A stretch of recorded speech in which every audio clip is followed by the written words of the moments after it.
Consciousness is perhaps the biggest riddle in nature. Stripped to its core meaning, consciousness is what allows us to be aware both of our surroundings and of our own inner state. But thinking about consciousness has this habit of taking us round in circles. We all intuitively know what consciousness is. It's this. It's what you're experiencing here, right now. But once we try to pinpoint just what exactly it is, it leaves us grasping at thin air. And not just us. Philosophers and scientists struggle to define consciousness. Different schools and ideas compete with one another, but no one has come close to figuring it out. It's unsettling to realize that we don't understand what makes us aware of ourselves and the world. In this fuzzy area, consciousness and intelligence are also related, although they are not the same. We'll talk in greater depth about theories of consciousness and intelligence in other videos. Like much of what makes us human, our consciousness is likely to have evolved from less complex forms as a product of evolution by natural selection. It has probably emerged from an immense several hundred million year sequence of countless microsteps that together make up a sort of gradient of consciousness. What was the first step on this path from the non-conscious to the basic consciousness that ultimately led to the convoluted consciousness we humans enjoy today?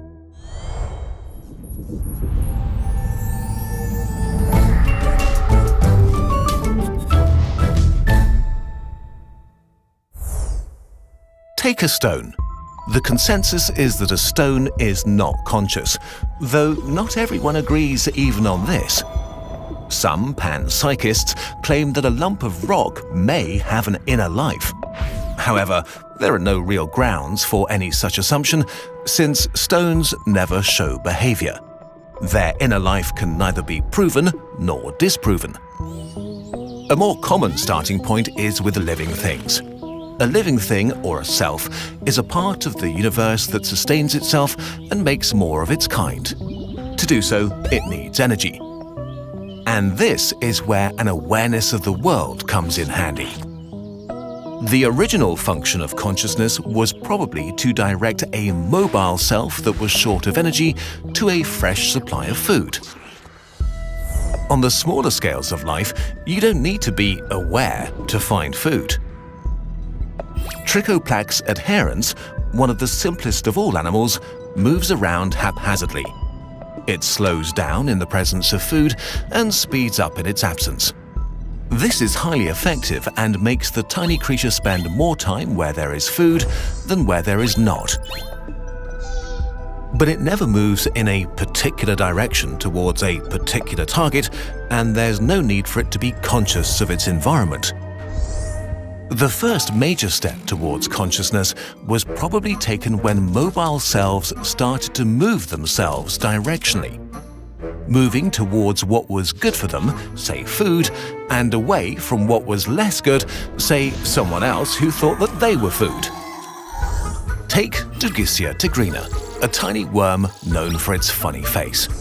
Sometimes the worm is hungry and sometimes not. This means that when it moves, the worm self is not simply producing an automatic response to an external stimulus, but that its actions depend upon its inner physiological state, whether it's hungry or sated. When it's just eaten, the worm is less energetic, but when starved for a while, it will move itself in the direction of tasty things. It uses chemoreceptors on its head to smell its environment and guide it in the direction where the scent of food is strongest. After finding and eating a meal, our worm buddy heads back to a dark, sheltered spot to digest it in safety, until it's hungry again. But animals that blindly follow their sense of smell don't have a concrete objective in view. They still lack any sense of where they are heading. So the next step on the ladder of consciousness is to add some perception at a distance, like vision. Vision adds context and depth to our world. With vision comes a sense of the space we and our food exist in. It adds a whole new dimension to awareness and is a huge step towards more familiar consciousness. An optical apparatus like an eye enables us to visualize our goal and lock onto it. But even at this stage, a self is only able to pursue its food as long as it sees it. So the next logical step needs to happen on the inside. To visualize food in its absence, for example, a self needs to create some sort of inner representation of the world. Now an animal can continue looking for food even when it escapes its sensory range. Because of this inner representation of what is relevant in the world, it can remain focused on its food and its desire to get it. Our self now exists in a world it can get familiar with. The ability to remember things has emerged. Thanks to memory, animals can be distracted from a pursuit for a few seconds, but quickly continue their path afterwards. A related phenomenon is called object permanence. This describes our awareness that things continue to exist even when we can't see them. This cognitive skill is enjoyed by some mammals and birds, and perhaps other animals too. Human babies tend to develop this ability around the time they turn 8 months, while baby chickens show this ability within a day or two of being born. The capacity to remember a thing in its absence suggests at least a basic sense of time. A sense of time is a big step on the ladder of consciousness. It may also enable a self to look forward from the present moment and anticipate the future. Adult chickens, for example, are able to resist a meal put in front of them if they expect to receive a bigger meal as a prize for holding back for a while. This sort of delayed gratification means there is an ability to visualize a reward that only exists in the future, which can be quite a challenge even for adult humans. Western scrub jays are experts in delayed gratification. They show an even more elaborate sense of the future when they hide food in a cache to retrieve it at a later date. The scrub jays will even re-hide their food if they become aware that a potential thief has been watching them. This means that they know that there are other hungry selves out there who are aware and see the world from their own different perspective. Crafty scrub jays can sort of read the mind of their fellow birds.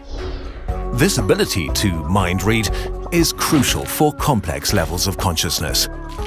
By putting yourself in the position of others, you can outsmart a rich competitor or empathize with a hungry friend. Language takes the ability to read minds and represent what is absent to a whole new level. Words enable us to construct hypotheses about the world, make detailed plans, and to communicate them with others. Words enable us to think about ourselves and our place in the universe, and even about our own consciousness, which is something we'll be doing more in future videos.